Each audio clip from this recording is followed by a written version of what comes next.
Hey y'all.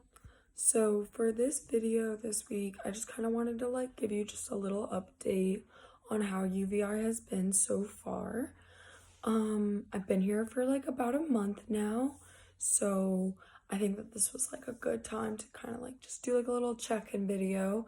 And then next week we're gonna do a day in the life, and I'll show you what it's like being here at UVI and just everything around campus. So let's get on into it.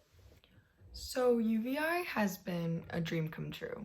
I highly recommend to anyone who's able to study abroad to take that and to stay as long as possible if they can.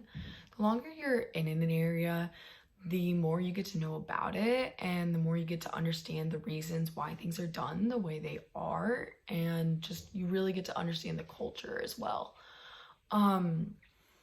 I also recommend taking a course or reading up on the history of the area that you're going into, because it really makes a difference with, again, understanding why things are done the way they are, and it really just gives you a larger perspective of the area that you're in.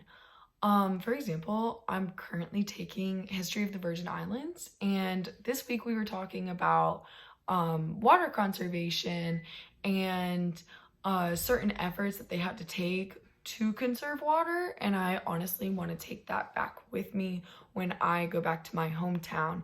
Even though it's not as needed, I think that we only have this planet for as long as we can really save it. And if we can make the efforts to preserve it, then I think that really makes a difference. On a side note, I entered into a little bit of a hostility phase last week, just because things weren't as accessible as they were in my hometown.